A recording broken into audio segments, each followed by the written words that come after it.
So again, thank you. I'm with the Minnesota Elder Justice Center, and I'll talk a little bit about our organization before we talk more specifically about understanding and preventing elder abuse. I really am thankful for this invite from Rachel and the crew so that we can share some of the specifics here. And I'm really grateful for Martina to collaborate with me on this. And let's see if that works. So as I indicated, the agenda for my discussion would be about 45 minutes so that the other folks can talk and we can get questions and discussion going. I'm going to introduce the organization, MEJC, Minnesota Elder Justice Center, talk to you about definition, statistics, so that you can better understand the impacts of abuse and maltreatment on older adults.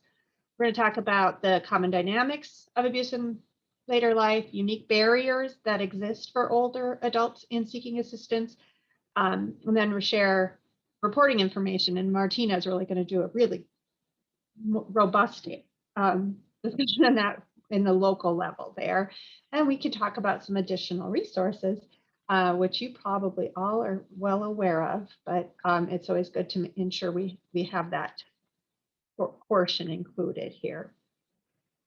So this is our mission, that our mission is mobilizing communities to prevent and alleviate abuse, neglect, and financial exploitation of older and vulnerable adults. We do this through 4 pillars. We have public awareness, where we have, our website and our messaging and that kind of thing to make the public more aware of elder abuse. We do professional education, which you all are participating in right now. We also participate in public policy.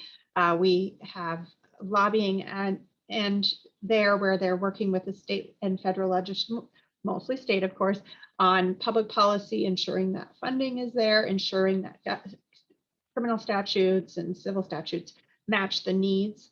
And then, of course, our direct service is a piece of that. We have a helpline, and we have some legal services also available in that area. When we talk about the public awareness, as I mentioned, it's consumer-oriented content. We have a few videos that we put out to help with prevention in terms of family. For example, if we were to talk about what are some of the tools that are available to families for planning as an adult gets older and may need more assistance. We also provide technical assistance as needed, meaning we help other organizations coming up with those outreach messages for consumer-oriented content. And then we just last week, and I hope some of you might have been part of that, we held our annual World Elder Abuse Awareness Day conference, which we held virtually, but typically try to hold in person, where we really focus on the issue of elder abuse and have a big conference that way.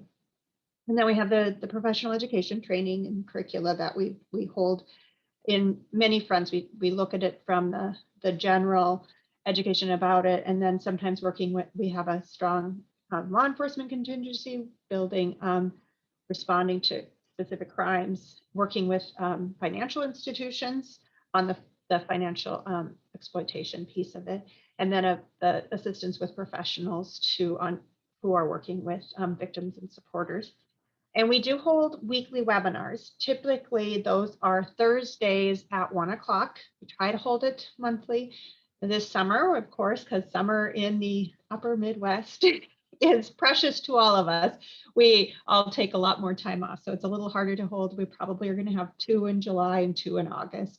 But you can find all of that on our website and get on our email list, and we can share those weekly webinars with you, dig into a topic a little bit more intensely through these webinars in a variety of ways. We've been holding a lot of them on the assistance, even though it's not necessarily high on the elder abuse issue. We care about older adults, and so the assisted living licensure we put a series on in that area.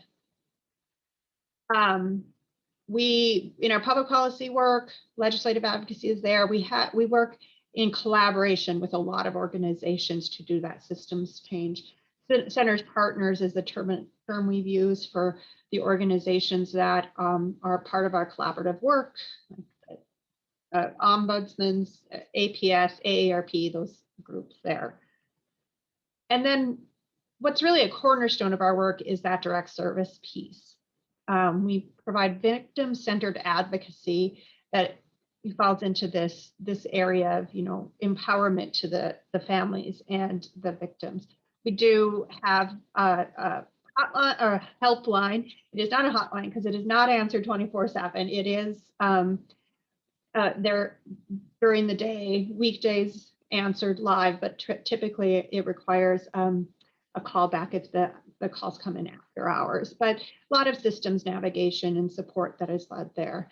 And then we're really, really, really proud that we're able to provide some legal representation. We have 2 attorneys on staff that work full time and are able to take on some cases there, like helping with protection orders or setting up family system supports, powers of attorney and that sort of piece. And of course, I have to make sure you know what our helpline number is. And for those of you not looking at the screen right now, because I know how that is, the number is 651-440-9312.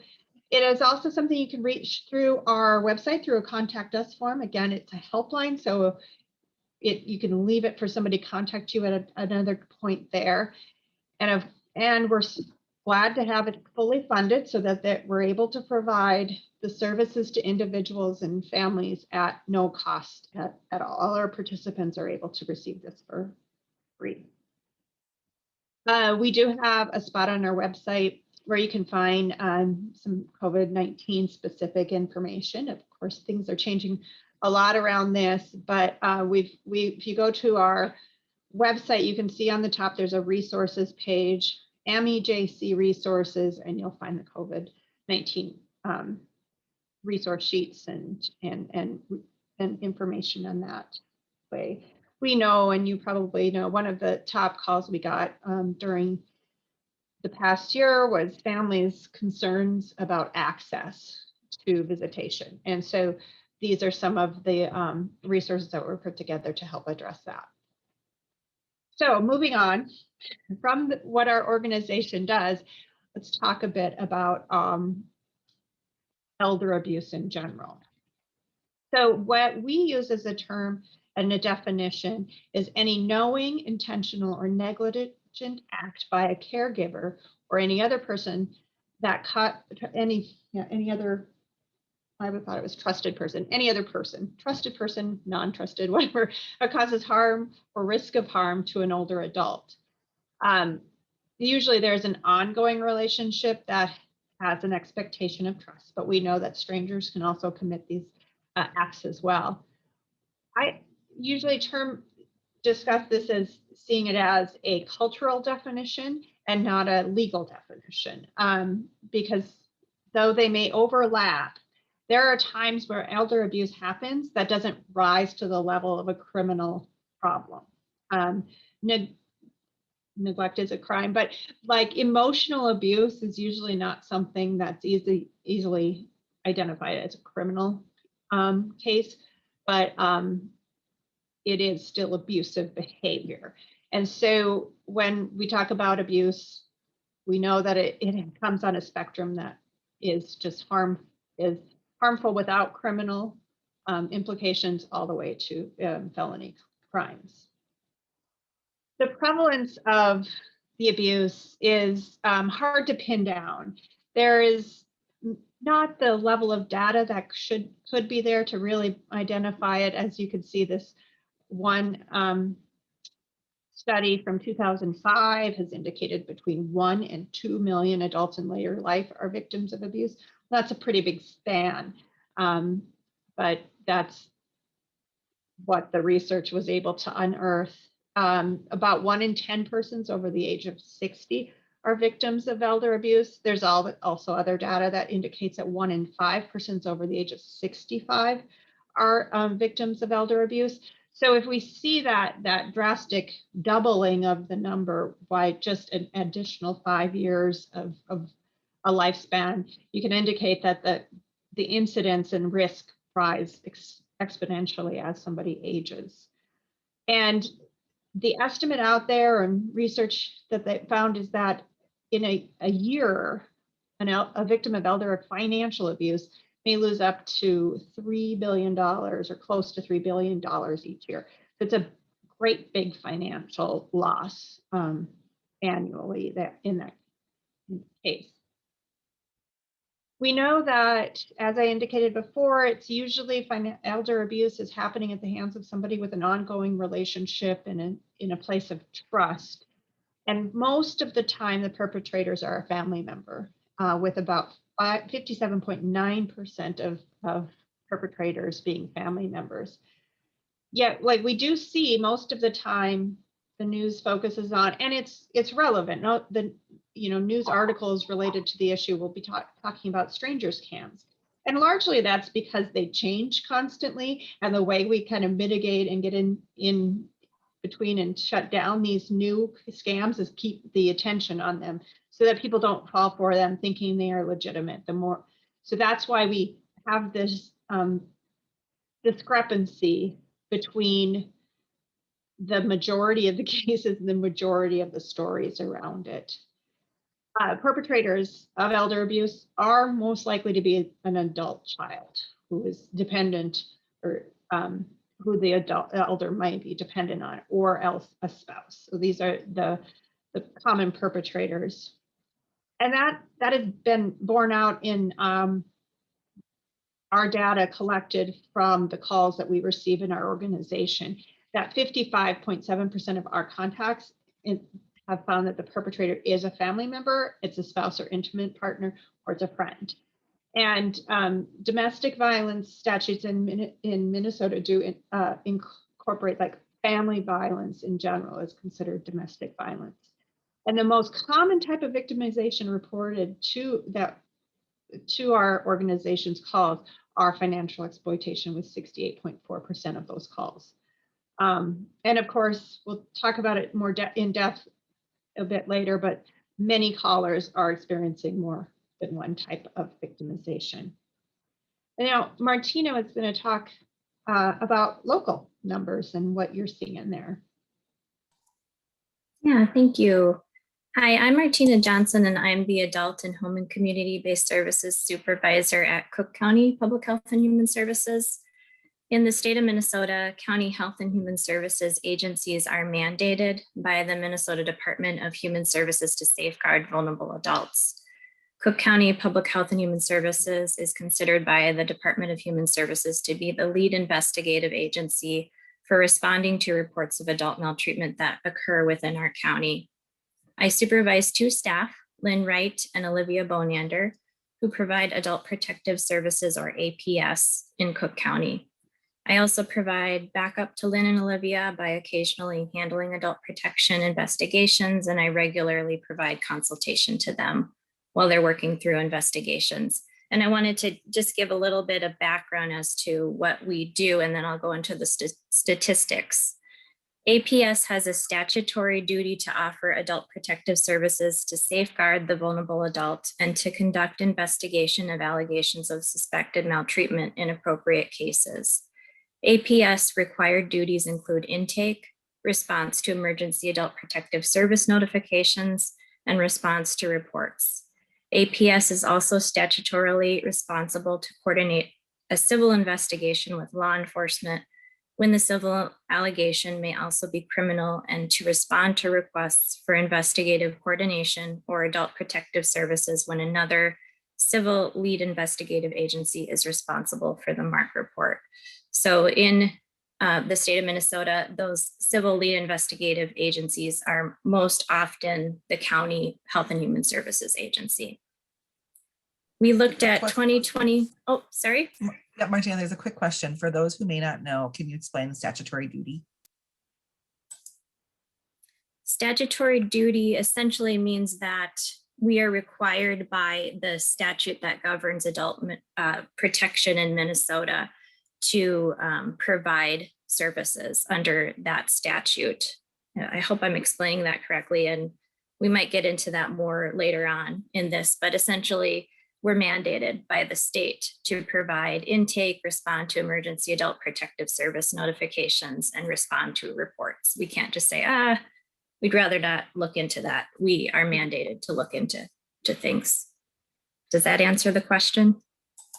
That was great. Thank In 2020, Cook County Health and Human Services received 24 reports of adult maltreatment. 3 of these reports were duplicates, which means that essentially the same report was received from multiple sources. So when that happens, we connect those additional reports to the original one, which put our total of distinct adult maltreatment reports during 2020 at a total of 21 reports. So we typically get anywhere from 1 to 2 reports per month. At the time an intake is received, the APS team will review the information and first determine if the alleged victim is considered to be a vulnerable adult per state statutes. And we're going to get into that further in this presentation. But if the individual is not considered to be a vulnerable adult, the county does have the authority to decline investigation. We also occasionally receive reports sent to us by the Minnesota Adult Abuse Reporting Center, or MARC. We'll talk about that later too. And you'll hear MARC a lot. But we receive those reports sometimes that do not involve Cook County residents. Of the 21 distinct adult maltreatment reports that we received in 2020, 3 of those were actually reports that should have been sent to other counties. So we sent those back to MARC. Of the remaining 18 reports received in 2020, 56% of those reports were screened in for investigation. In Cook County, the highest number of reports that we typically receive tend to involve an allegation of self-neglect. We'll be covering this later as well, but in brief, self-neglect is a failure of a person to meet personal needs such as food, shelter, clothing, and medical care. Of the 18 reports received in 2020, 44% involved allegations of self-neglect. The second highest number of reports in 2020 involved allegations of financial exploitation at 39% of total reports. Roughly 86% of those included an alleged perpetrator that was a partner, spouse, or other family member. In addition to the allegations mentioned above, we also received a small amount of reports involving caregiver neglect, emotional abuse, physical abuse, and sexual abuse. Of the small amount of allegations alleging caregiver neglect, the alleged perpetrator was a partner, spouse, or other family member in 75% of the reports. So those are the statistics for 2020 for Cook County. Thanks, Martina. And I want to share one of the things are we moving on to the next slide? There's a couple questions. I want to look at the chat. Okay.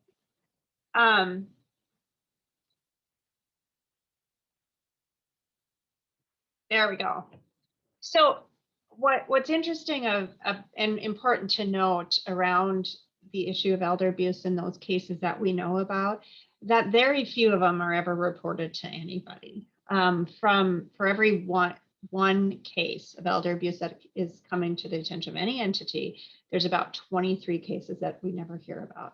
So if we look at the information or the numbers that Martina shared, say 18 of those cases, there's probably 414 other cases in the community. They just aren't being recognized or attended to.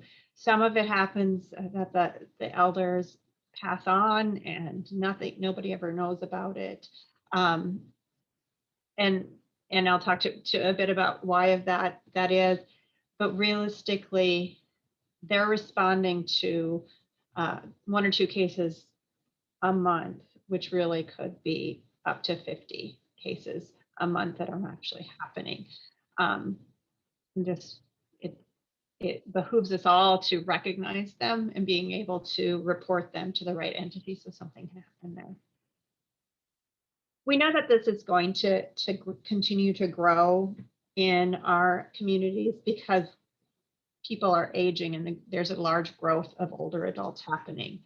The Administration on Aging expects that the population over the age of 65 will grow from 16% of the population in 2018 to 21.6% of the population in 2040.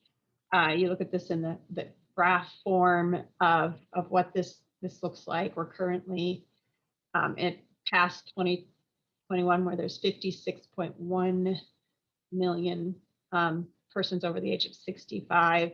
By 2040, that'll be 80.8, based on estimates done by the Agency on Aging and the US Census. So we know that that's going to grow, which only makes clear that issues of elder abuse will grow as well.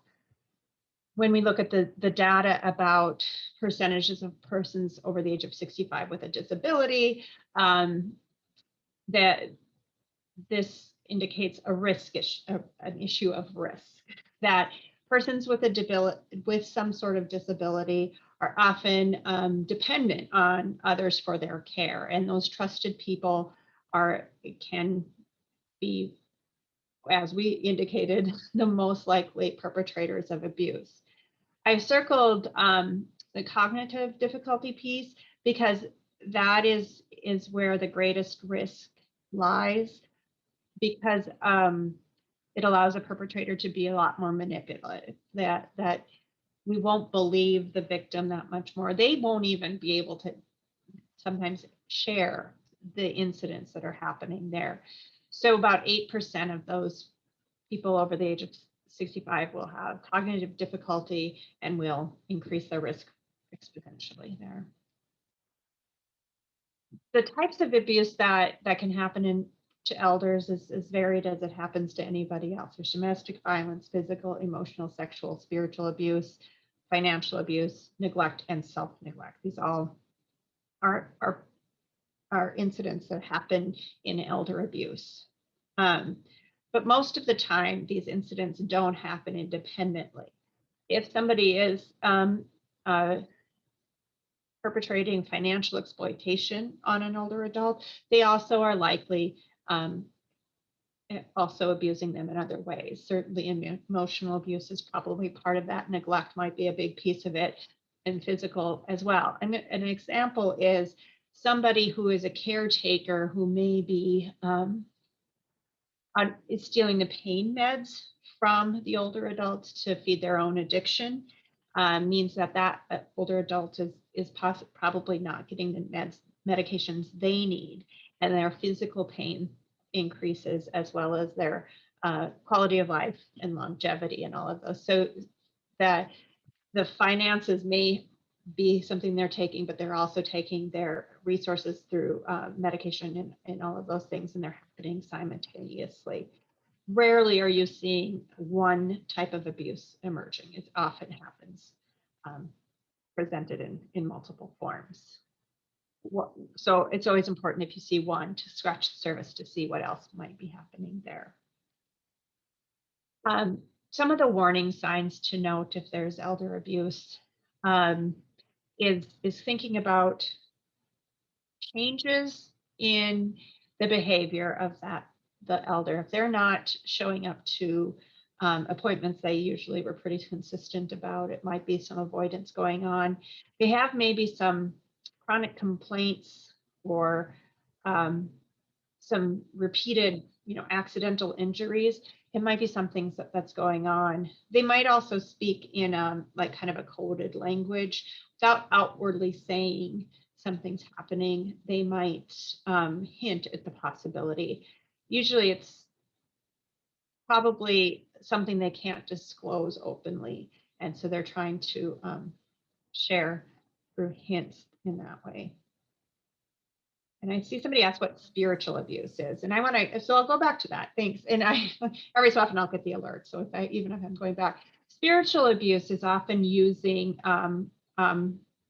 religion or somebody's access to religion. It can happen in both ways. They use religion as a tool to oppress, that you have to obey. And it's often lots of times you see this in spousal abuse, and that that's why the gender dynamic is set up, that most of the time the male is the offender and the female is the victim, because it's the male as dominance through their religion. But also you can see it as in other manifest in other ways. So like they won't allow somebody to practice their deeply held religion. Somebody, you know, especially in a elder case, you will see that church was a really big outlet for them, and it was a social life, and it's really important to, and it can really grow in importance to somebody as they age. They do think, you know, the end of life is coming, and they want to be closer to connected to that. And so an abuser may deny them access to that very important outlet for them. So those are just a couple of the examples of what spiritual abuse is: using religion against some person for oppression, or keeping somebody from practicing the religion of their choice.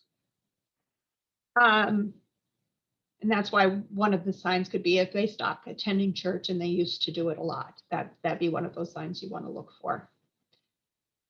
We talk about right, there we go. So let's talk about who an offender is. What's a profile of a perpetrator? As we said, it's often somebody in a trusted relationship, family members or caregivers. Because they have the access, they have the means to get there. They often will be controlling and keeping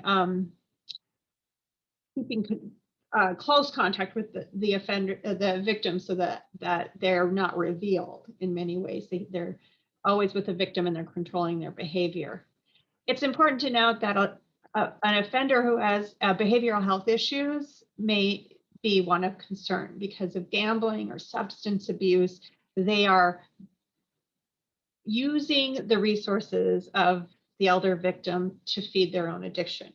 And now, of course, they don't say this without like the need to intervene and provide services for somebody with that behavioral health issue, but the safety of that victim has to be pretty clear too.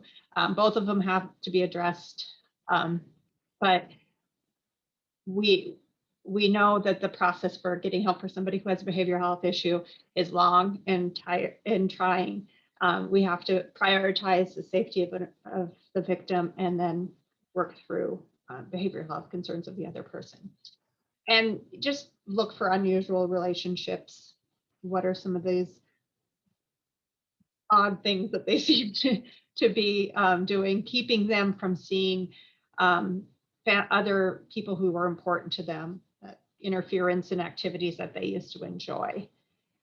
They'll largely be charming to a lot of other people, and they're verbally abusive to the older adult. They really put a lot of effort into victim blaming and putting all of this, saying things like, yeah, she's clumsy, he's stubborn, that kind of thing. That indicates that they're trying to excuse their behavior or whatever else it is. That bruise comes from the fact that he falls all the time, and whatever it is. And they often talk about that person as if they're not there. They're making all those decisions. They're not including them in those really important life decisions for the older adult. They're like, no, she just doesn't want to spend on that, or she's gonna, whatever it might be. If they're moving ahead and making all of these health decision, life decision, and that older person is just not even included in it, it could be a pretty big sign and one to be concerned about. As I said, they will start interfering with the activities and contacts of the other person. They may, not be following through on any appointments that are necessary there. And then the big manipulation is to threaten to harm themselves. That's something that's largely used as a manipulation tactic to the older adult. If you're the adult child of and dependent on the resources of your parent, and they really manipulate that relationship to a great extent. And one of those pieces is to say, well, I'm just going to off myself if you don't do this. And of course they have this, complicated relationship with somebody who they want to be better, but still want to have in their life.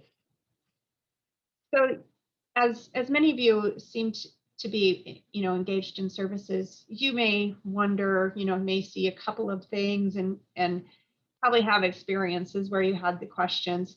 And you have the wisdom in this, of course, you know what it is.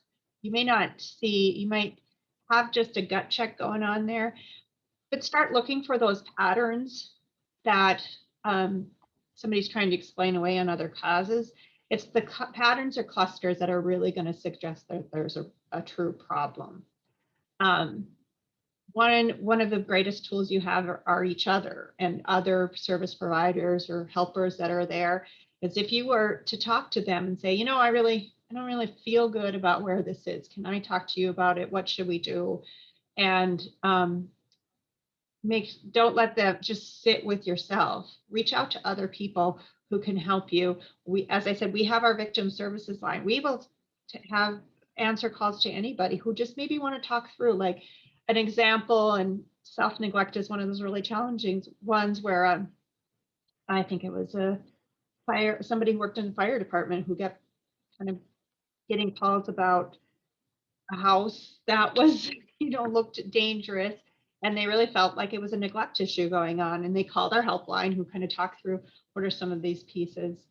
And in self-neglect, it's a really hard one to intervene on, but we'll get to that a little bit later. So what's also important is that these perpetrators, if they're the trusted caregiver, they will use stress as one of their excuses. But we all know that we all have stress. We all live with it in some way, shape, or form. And there are outlets and tools that we can use to address that stress. And most of us do not abuse somebody because we're stressed out.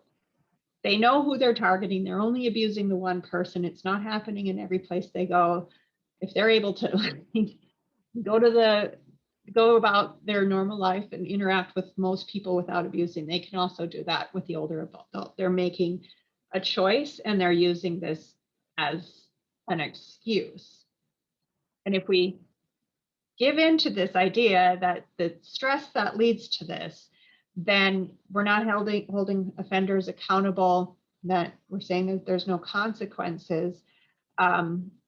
And we can offer those services and let's help them find the services to address their stress or the substance or behavioral health issues. But ultimately, it's probably power and control and greed that is the motive, especially in the case of financial abuse. And it's important that we focus on the safety of the victim and intervene and get help for the victim. And then the offender can work on their stress issues from there. As Martina indicated too, elder self-neglect is one of the top calls that Adult Protective Services receives. The definition, the way it's defined, is a failure for a person to meet their personal needs, such as food, shelter, clothing, or medical care. From the Elder Justice Act, the definition is an inability due to physical or mental impairment or diminished capacity to perform essential self-care. It is a public health and a human rights issue, but there's not a lot of consensus out there on whether this is classified as elder abuse. But APS is responding to this at a great level. So there is a need to be aware of it and identify resources through that process. The first line of help is through social services. There needs to be comprehensive clinical assessments from a multidisciplinary approach and close collaboration with family or supports or friends. It takes a lot to, in some cases it might be there. And Martina, if you wanted to step into this too, but one of the things that's very important is people still have, if they're not harming other people, they still have the right to make bad decisions that are that maybe we don't think are the best for them. But it doesn't mean we do nothing, but at the same time, it becomes a point where if they refuse to any of these interventions, they have the right to refuse those. And it's frustrating and it's sad, but it's about the only piece we have. I don't know, Martina, if you want to talk about Yeah, it a little bit more, I- I'd love it. I would agree with you, Renee. It can be really, really difficult for people in the community to see someone that they feel is vulnerable, engaging in behavior that they feel is harmful to the adult. But we have to come back to self-determination and an individual's rights to choose how they wish to live, however that may be, and however that might be different from how we ourselves would live. If that person has the cognitive capacity to make their own decisions, make decisions about their health care, their housing, etc., they get to make those decisions as long as they're not putting themselves or someone else in harm's way. And it can be really, really difficult to intervene. Those are some of the hardest situations that we get involved in typically. That being said, from a reporter standpoint, don't hesitate to make a report of if you're concerned about someone, but just know that if you're on the outside looking in and you're thinking, why isn't the county doing anything? Oftentimes that's why, is because the person has been determined to still have the ability or capacity to make their own decisions about how they want to live. And it might be the sign that somebody is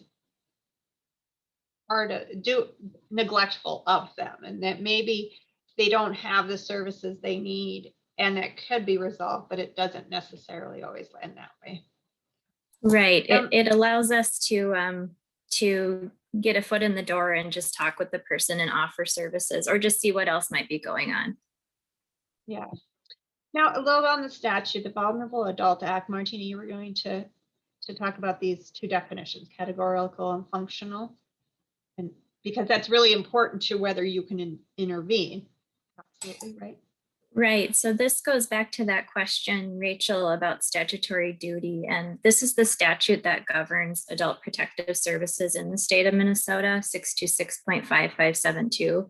So as APS workers, adult protective service workers, when we're getting a report of maltreatment, we're first looking at, is the person considered to be a categorical or a functional vulnerable adult?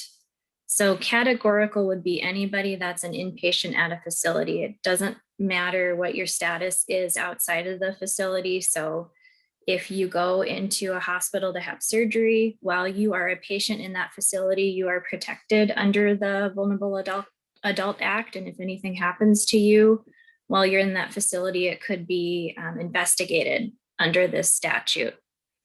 Anyone that is a resident at the care center is considered to be a categorical vulnerable adult. Also, we have North Shore Home Care Services, and anyone that's receiving nursing services or home health aid services from North Shore Home Care is considered to be a categorical vulnerable adult under this statute. So if we get a report that involves someone in any of one of those situations, we would screen that in because they automatically are considered a vulnerable adult. Functional vulnerable adult is a little bit harder to explain, and it's oftentimes harder for us to determine if someone meets the definition of a functional vulnerable adult, but they possess a physical, mental, or emotional infirmity or dysfunction that makes it difficult for them to protect themselves from maltreatment. Great, thanks. The next statute is criminal neglect, and this is a rather new, it was created from an effort for the Vulnerable Justice Project to enhance the Vulnerable Adult Act. And so we added we got the criminal neglect charge added, and it is intentionally permit the conditions that allow abuse and neglect, failure to provide food, clothing, shelter, healthcare supervision. And if there's substantial harm or it happens over an extended period of time, it is a felony charge. So this gets into that piece of somebody is using all of the financial resources of an older adult and their basic needs aren't being met, there is the financial abuse charge, but there's also a criminal neglect because their basic needs aren't in there. I'm going to take a little bit of time to talk about financial exploitation because this is one of those incidents that are most acutely targeted at older adults. There's a number of types of financial exploitation. There's scams, theft, identity theft, fraud, deception, coercion, extortion, and then abuse of illegal authority. And that's like using your power of attorney status to exploit funds from someone. The financial exploitation statute 609.2335.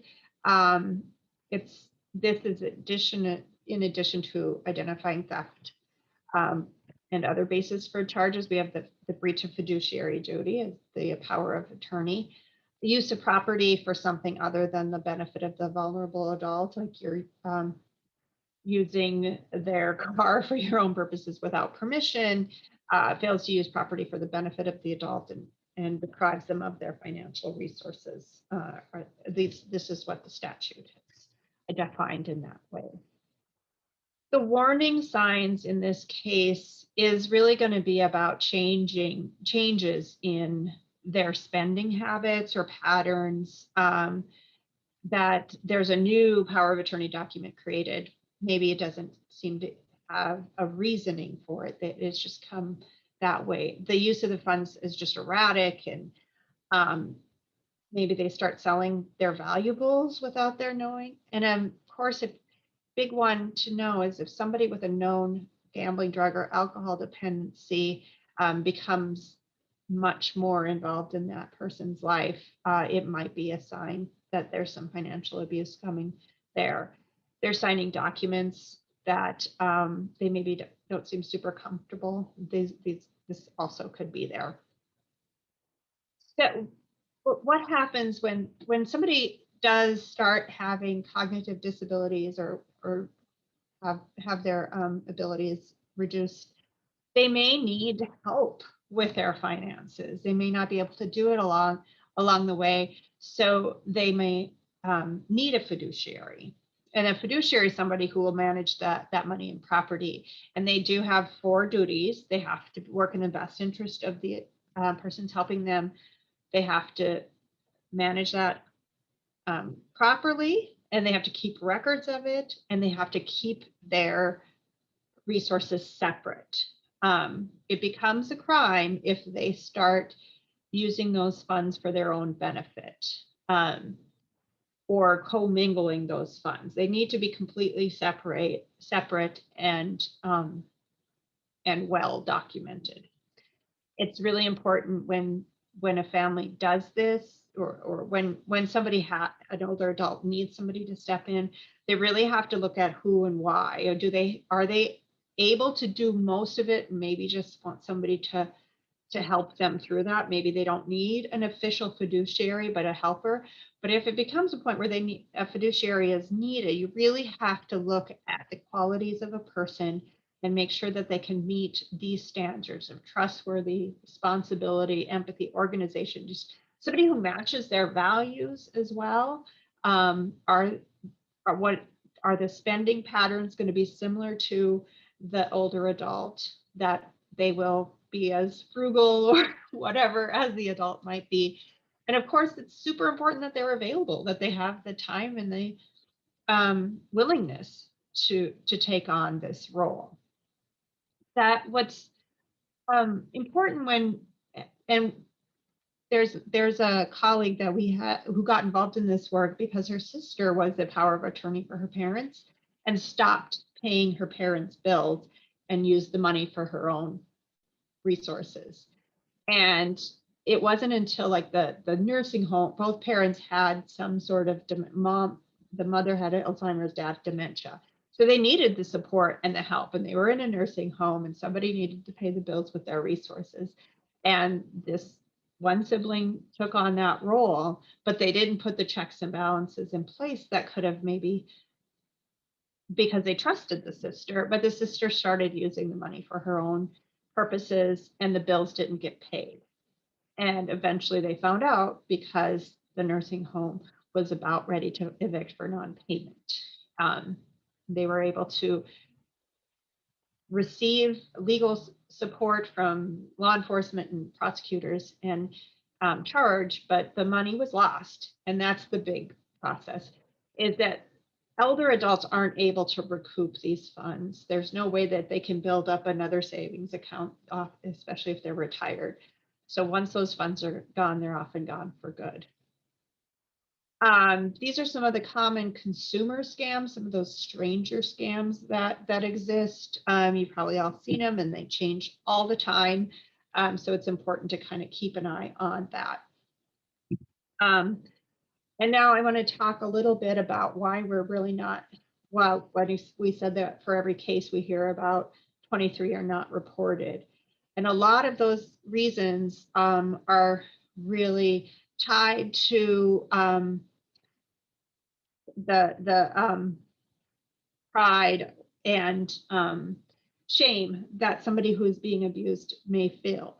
But we also need to recognize cognitive issues might be there. They may not have the recognition, especially in the cases of financial abuse, that this is even occurring. The capacity to speak up for themselves may be part of that. And of course, if it's a family member, and especially a child, it's a really hard thing to turn your own child in for something that they're doing to you. So there's just a lot of concerns there. And then as the manipulation is there, they may fear institutional care as their only alternative. That they need this person to take care of them. And if they don't have this person caring for them, their only choice is to go into a nursing home. And there's like a pretty big loss of independence perception. It might not be true, might be a great place to be, but it's really a big barrier for them in loss of autonomy in that way. This is just a visual of how those are divided up in that social ecological model, like which pieces are societal burden or barriers and which pieces are individual, that chain being individual, the relationship being family members, and in community and societal being part of that lack of awareness there. And so to get reports, we often need them from a third party, our family members. And Martina will talk about this MARC report that we've brought up before. Yeah, thank you. So MARC is the Minnesota Adult Abuse Reporting Center. It's a single toll-free number. It's available 24 hours a day, every day of the year. 844-880-1574. There's a few call centers located within the state of Minnesota. They take the information in, they enter it into a report, and then they send it out to the county where the alleged victim is located. And they will also inform law enforcement. So they'll send it to, in our case, the Cook County Sheriff's Office. If the incident occurred at a care facility, they will send it to law enforcement and then the Office of Health Facility Complaints. They're considered to be the lead investigative agency when an incident occurs in a nursing facility. So very important number to have. This is relatively new. I think MARC started in 2015, if I'm not mistaken, Renee. And Incredible about yours.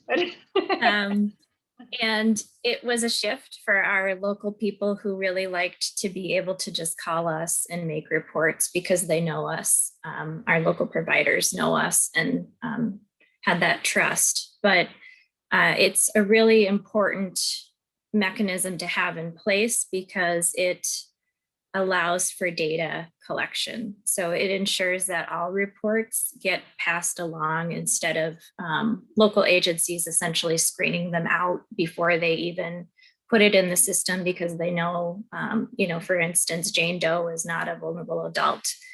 now this MARC person, doesn't necessarily know Cook County, and they're just taking in the information, they're putting it into the system, and they're getting it to the right place. So it's really a great mechanism for collecting data and ensuring that we get really thorough data too.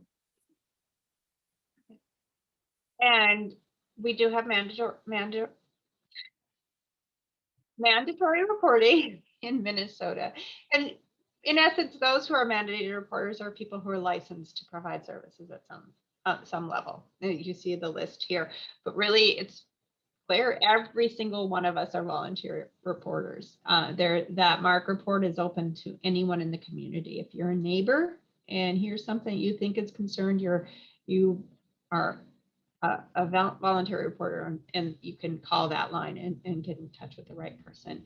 But mandated reporting does exist for a lot of the professions that are there.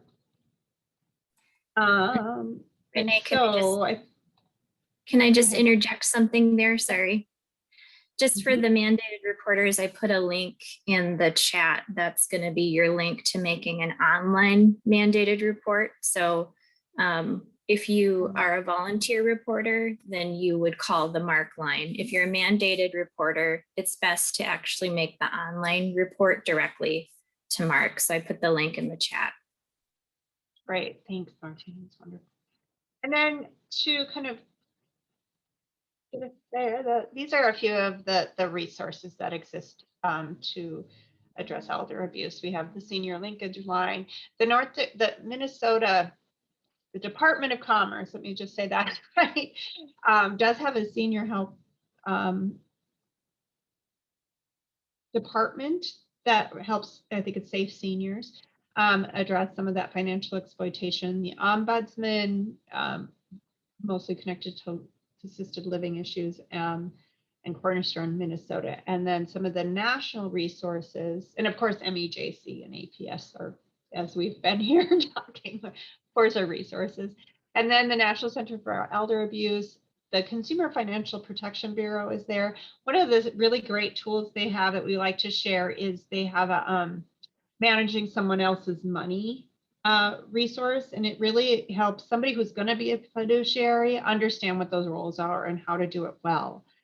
Really accessible and easy to navigate and use. And then the National Clearinghouse on Abuse in Later Life and Internet Crime Complaint Center is there as well.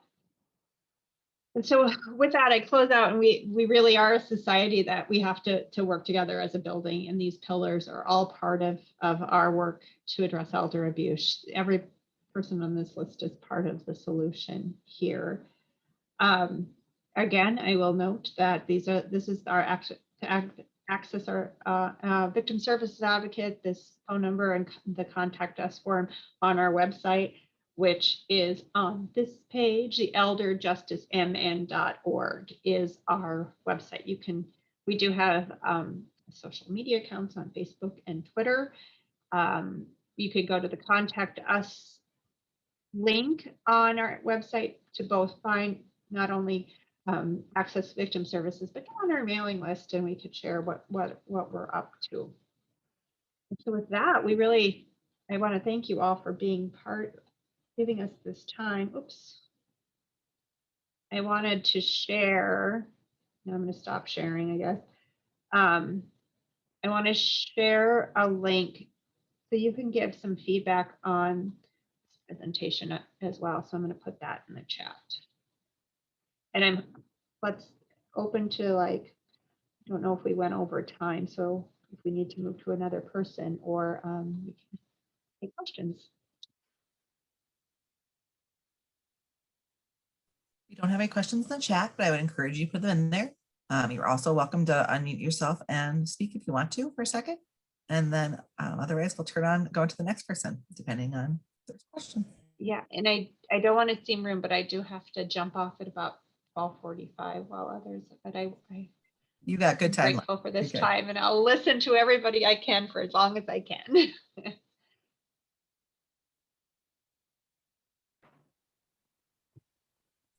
Well, let's hand it off then. If there's more questions, we'll bring them up along the way. Please put them in the chat.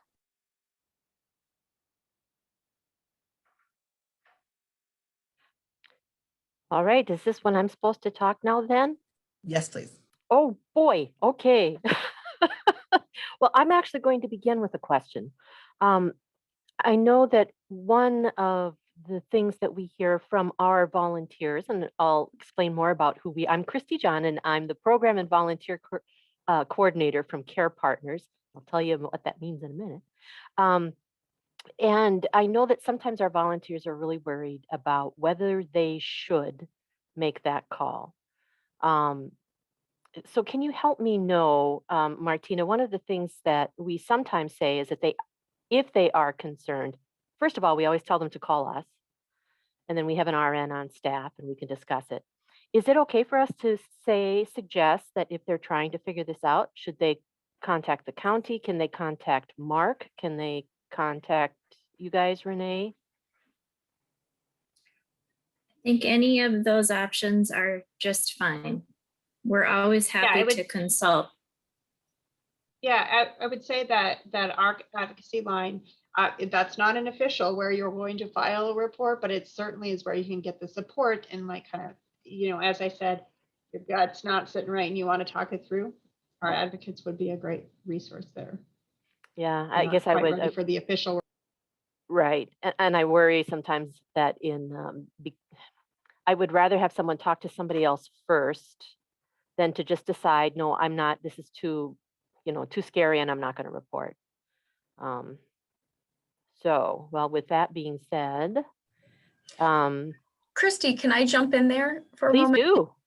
Hi, I'm Lindsay Guy. I'm the director of the Violence Prevention Center. So I will say domestic and sexual violent advocates in the state of Minnesota, we are mandated reporters, but we have a lot more leeway in what we have to report. So when it comes to working with like vulnerable adults, we don't have to report as much as most mandated reporters.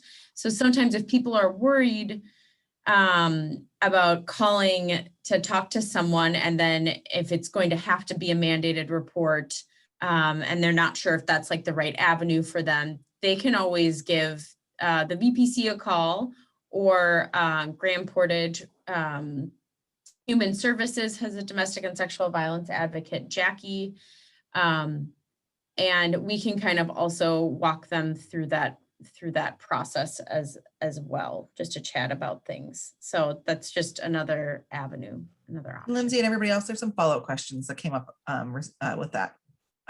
Assuming all this is confidential, like if somebody reports something, will it be known that they did? Do they need to testify?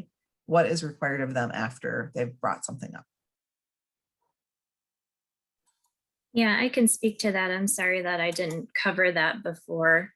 So information that's contained in those reports is considered to be confidential under Minnesota law. So Mark cannot provide information about a report to anyone, including the reporter, once the report is completed.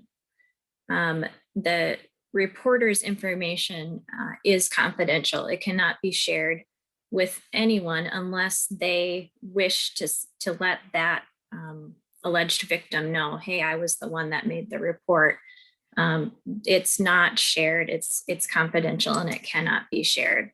So anyone who makes a report is protected in that way. I don't know, Renee, would you want to add anything there?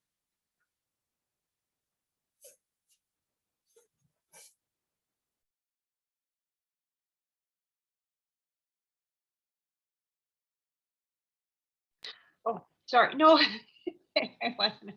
I think Martina, you've covered that efficiently. That Wonderful. Well, if it goes nowhere, you may not know the outcome of a case though when you report. That's a piece I would add, that no one is obligated to. Yeah, because it is confidential. You may not know the outcome. The reporter can request an initial disposition, which would essentially be, they would be informed of whether or not the report has been screened in or screened out. But that's essentially all the information that could be shared with them. wonderful. Thank you. I think we'll turn it back over to Christy. All right. And again, my name is Christy. I'm with Care Partners of Cook County. We were asked to share just a little bit about our organizations at this meeting. So I just thought one of the good ways to do that is just to bring you to our website while my computer makes annoying noises. So we are primarily a volunteer-based organization. We serve adults 60 years of age and older in Cook County. Our goal is to help people remain safely at home as much as they are able. We provide services like senior rides, chore and delivery services. We do have an RN part-time on staff, and she helps to provide care coordination and caregiver support. We also offer end-of-life care. Cook County now has 4 end-of-life doulas or death doulas who help us in that. Actually, Care Partners began with a desire to have hospice here in Cook County, and determined that that was not going to be feasible for any number of reasons, but decided that we could, on a volunteer basis, help care for people who are at the end of life.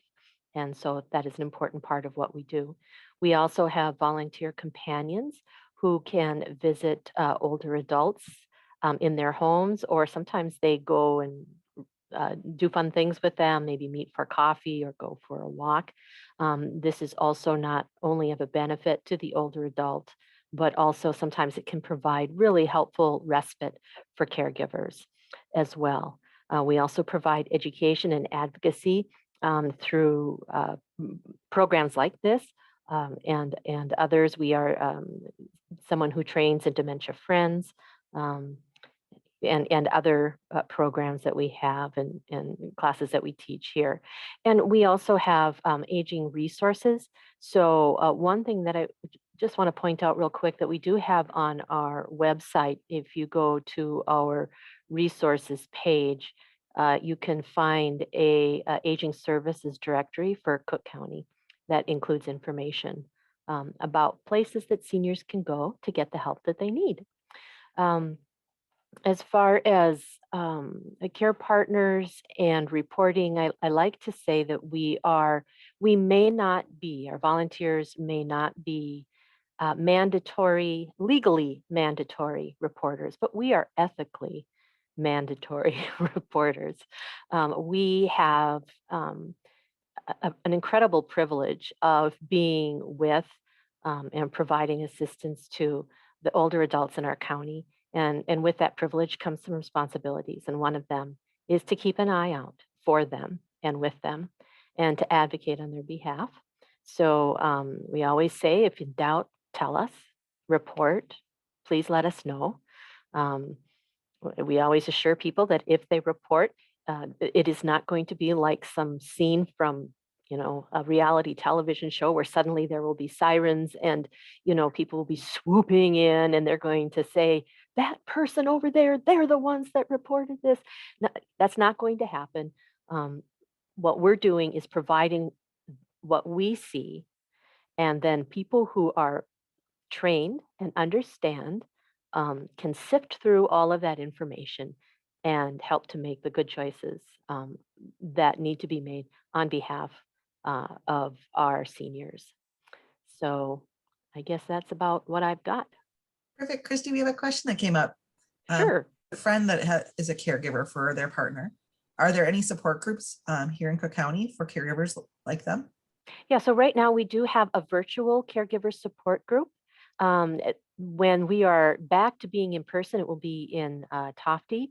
We are also, by the way, hiring for a part-time caregiver support person, and we're hoping that that person might be able to start another caregiver support group as well that perhaps serves right in Grand Marais or on the East End. So thank you very much, Kelsey, for putting that link on there. And if you would like more information about our services, click on our website or give us a call. And also, if you're interested in that caregiver support, that virtual caregiver support group, give me a call, 387-3788, and we can tell you how to connect with that.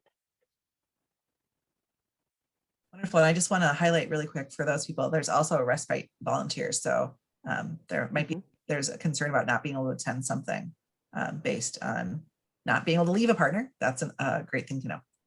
Yep. Thank you. Okay, well, thank you, Christy. Anybody have questions?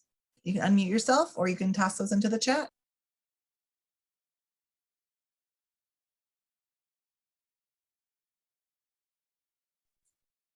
Wonderful. I'm just checking in. The person that's up next wants to pull up their slides or unmute. That'd be great.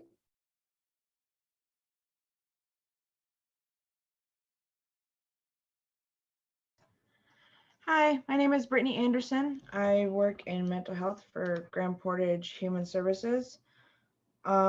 With Human Services, we work hand in hand with Cook County. Anytime we get reports about elders in the community. In Human Services, we do home visits for the community of Grand Portage. We have a community support staff. We have peer recovery specialists. And we make weekly phone calls checking in with everyone in our community. We also help out with paperwork like healthcare initiatives, power of attorney, faxing stuff to the county, just everyday paperwork. I myself and another person, we actually go out into the community, go into some homes and just check on weekly basis with our elderly in the community.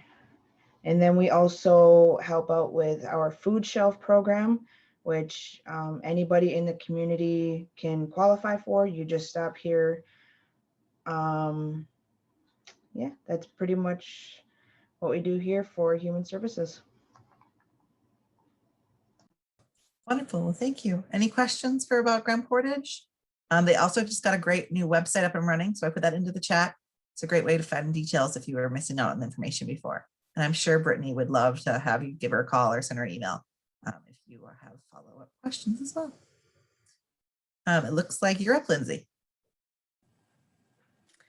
Hi, everyone. Again, my name is Lindsay Guy. I'm the director of the Violence Prevention Center. I wanted to give a quick shout out to Rachel Schauer, who is on here, who was a big instigator in making this training happen for the community. So thank you, Rachel. She is the VPC's program advocate and does a lot of community education and outreach, part of her position here at the Violence Prevention Center, along with direct advocacy. So thank you, Rachel, for making this happen. So the mission of the Violence Prevention Center is to foster a community which cultivates healthy relationships, empowers systems to serve individuals with equity and compassion, and does not tolerate violence. We serve all who have been affected by or subjected to domestic violence, sexual assault, and human trafficking. And so that includes elders in our community and vulnerable adults. We provide lots of different services for the community. We have a 24-hour support line. We can help hook people up with legal support and services. We have emergency short-term safe housing. We can refer people in the county to other agencies they might need to be able to get support from, such as Grand Portage Human Services or Cook County Public Health and Human Services, or the Elder Justice Center. Places like that, we can help hook people up if they're needing more services than we can provide them. We can help people determine if reporting something is a right decision for them. So that could be mostly reporting to law enforcement. We also provide medical accompaniment. So if someone has been subjected to some type of violence, whether that's sexual assault or domestic violence, we can go to the hospital with them and provide advocacy and support, emotional support, safety planning, and other type of resources for those folks as well. We help put on trainings in the community such as this, or provide support groups or educational opportunities for local nonprofits and businesses, for the schools here in Cook County. And then we also do youth support as well. So we do work with youth within the community, 13 to 17,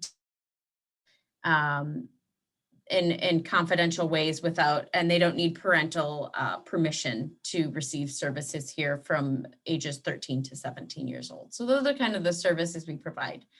I wanted to touch on one more thing about elder abuse. When I took a pretty in-depth training around sexual assault a few years ago, the Elder Justice Center was a part of this training, and they talked about elder and vulnerable adult sexual abuse. And for me, I remember it being kind of a very eye-opening experience. I don't think that's something people often think about when they think about sexual assault.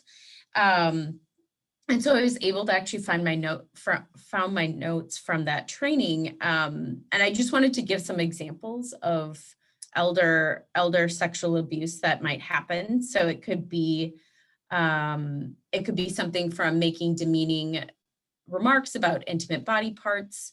It could mean people being rough with someone's intimate body parts during caregiving. It could be taking advantage of someone because of their physical or mental condition they're in to engage in some type of sexual behavior. It could be forceful sexual acts, or even such as forcing someone to watch pornography. Those are kind of some examples. And I remember what was so eye-opening about this is it was talked about earlier, about cognitive impairment could be a reason why someone might not even realize they're being sexually abused or struggle to report it. Or a lot of times, this was kind of a common occurrence, is that talked about that maybe some elders or vulnerable adults weren't even aware what was being done to them was sexual abuse. And so those were kind of sometimes hindrances to reporting, or even like recognizing what is happening, what is being done to them. I was going to add something to that, and now it slipped my mind. I was going to say that it's like, I think the statistic is about 80 to 81% of sexual abuse that is perpetrated on vulnerable adults and elders is done by their primary caregiver. So that could be a family member, or that could be a caregiver in some type of facility. So just because someone might have some type of cognitive or physical impairment, that can put them at more of a vulnerable position. And sexual abuse is often about power and control. So often those who perpetrate sexual abuse will look, specifically target people that are more vulnerable. And so when it comes to elders and vulnerable adults, if there is some type of, again, cognitive or physical impairment, that might lead to someone targeting someone to then be able to perpetrate sexual abuse on them. So those are just things for folks to just kind of be aware of when you're working with elders and vulnerable adults. And I just wanted to add that in there. Yeah, thank you all for coming. Thank you, Lindsay. Any other questions anybody has? This is a great time to toss those questions in the chat, or also unmute yourself and talk. If you are concerned about talking, unmuting yourself and talking, well, it's being recorded. You can just shoot me a message in the chat and I'm happy to stop the recording. So we don't want any hindrance in you bringing up good questions you're wanting answers to.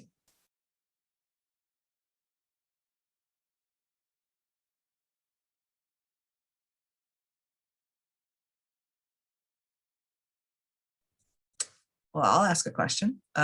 Because things are mostly focused on Cook County, or I guess in general Minnesota, for those that might be helping doing care or working with family that's from Silver Bay, Finland, Lake County, Ely, even for that matter, do our same Cook County tools work for those individuals if they're wanting to report something or wanting to help somebody that might be just right over the line?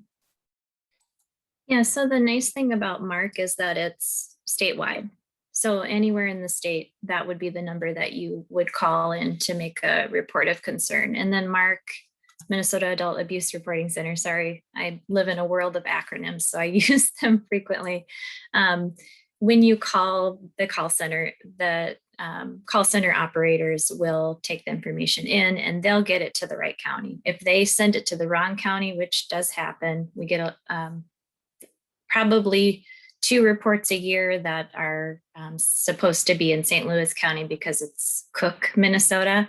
But the county that receives it will send it back and it'll get to the right place. So in Silver Bay and Finland area, that would be Lake County Human Services that would handle those reports. But you would still call the Minnesota Adult Abuse Reporting Center, and that number, thank you for putting that in the chat. Wonderful. And what about the other way? We have a fair share of relatives that cross border between Canada, Grand Portage, and Cook County. Is there anything that you'd recommend for those that might be having to deal with somebody that's right across the border in Thunder Bay or right on the edge, I guess? That's a really good question, Kelsey. I don't have the answer for that. I don't know where people report for citizens of Canada. I think I would probably do a search of, I know they have a human services agency right in Thunder Bay, but I can look that up and get back to the group with that information. Wonderful. Thank you so much. Hopefully that spurred more questions for the rest of the group. Anybody else got any questions?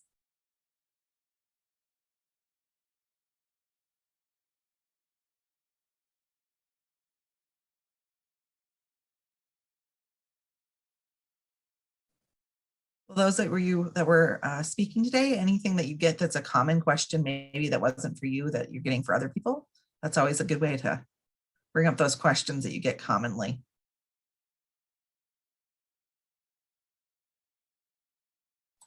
I think the reporter question is probably the most common. Like, will the alleged perpetrator know that it was me that reported this, or is this confidential?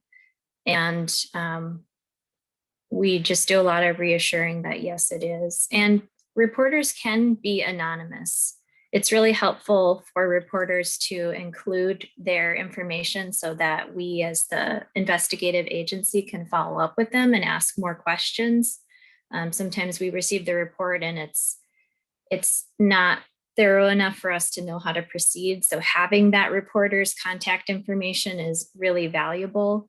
But that being said, there is the option for people to be anonymous if they're really fearful that somehow their information might be shared.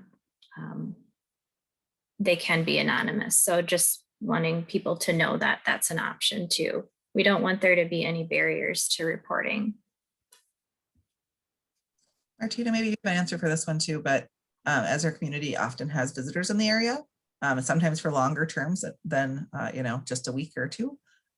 Is there anything that's recommended if it's somebody that maybe doesn't reside in this area, but you see it in your work world? Maybe you're working at a hotel or you're in some place that you are seeing a situation occur. Yeah, you would still make the report to MARC, Minnesota Adult Abuse Reporting Center. And then if the person is physically in Cook County, it would be sent to us to look into, just because we are right there or right here and would be the closest to investigate. So again, don't let a person's physical address get in the way of reporting a concern. It all gets sorted out We have into the right place. question in the chat that is asking about just utilizing your own judgment and how that is really scary to do because we don't necessarily know what's happening in our neighbors' lives. We might see something and maybe it's alarming, but then we also, do a fair share of kind of being like, well, maybe that was just one time, blah, blah, blah.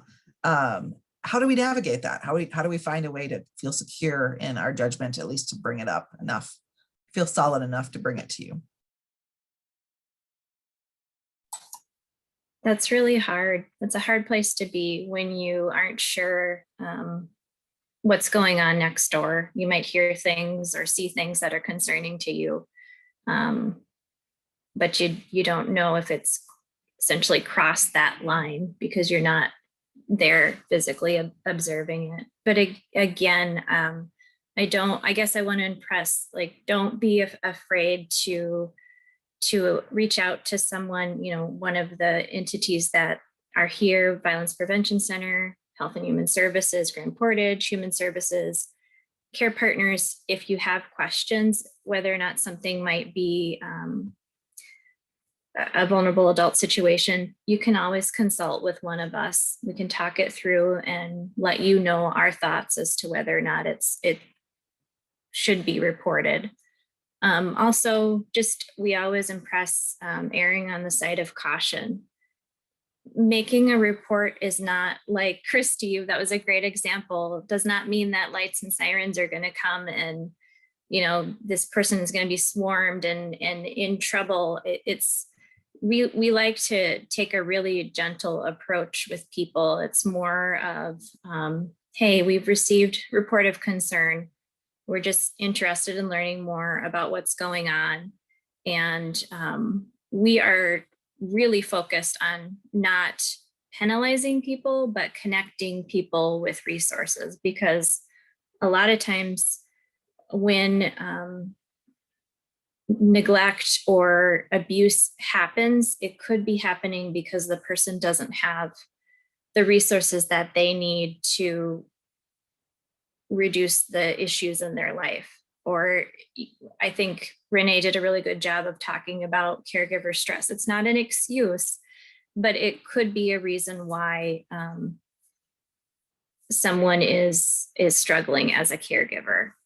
So I'm rambling, but essentially we're all here to consult, and we take it from a perspective of not trying to come down hard on people, but really to help them through whatever situation that they're going through. Thank you. It looks like there's a couple more comments in chat I just want to read off.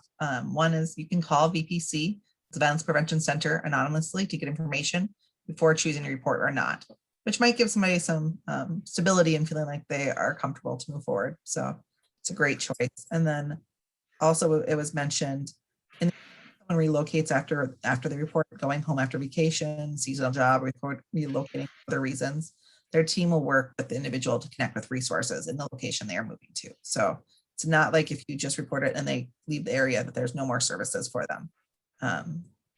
So those are some of the comments that were in there. We are just so grateful to have this conversation happening. I think we all want a healthier and happier community. And one of the ways we do it is we all contribute to the safety of each other. And so I encourage you to follow up if you have any questions. I will be sending an email to everybody with resources that were mentioned during in the chat or during the session today. And if you have follow-up questions and you aren't necessarily comfortable sending it out to any of the contacts I put into the chat, I'm happy to forward them on and try to get answers for you as well. Can kind of do it anonymously as well. So thank you, everyone. I encourage you to hang out if you still have one-on-one questions. You don't have to leave. It's just time for the presentation to be over for the rest of everybody else.